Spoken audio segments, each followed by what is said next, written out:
Kalyandurg sub register office నందు గత దశాబ్ద కాలంగా పార్వతీనగర్ కాలనీలోని సర్వే నెంబర్లు కమర్షియల్ గా నమోదు కావడంతో సమస్యను ఎమ్మెల్యే సురేంద్రబాబు గారి దృష్టికి తీసుకుని వెళ్లడంతో వెంటనే ఎమ్మెల్యే స్పందించి ఆయా సర్వే నంబర్ గల కాలనీలను రెసిడెన్షియల్ గా మార్చి వినియోగదారులు నష్టపోకుండా చర్యలు తీసుకోవడం జరిగింది.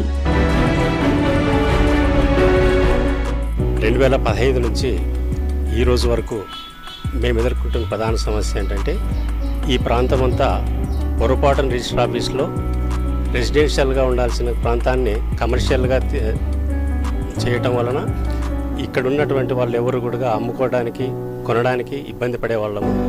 అట్లా రాజకీయ జోక్యం కూడా కోరుకోమని చెప్పి చాలామందికి ఇన్వాల్వ్ చేసినాం. ఎవరు కూడా పట్టించుకోలేదు. ఇంతవరకు రిజిస్టర్ ఆఫీస్లో జరిగిన పొరపాటుని సవరింపజేయమని చెప్పి ఇటీవల మా ఎమ్మెల్యే గారిని కలిశాము. కలిసిన వెంటనే ఆయన స్పందించి ఈ ప్రాంతాన్ని రెసిడెన్షియల్గా మార్చారు. శాసనసభ్యులు అంటే ఇలా స్పందించి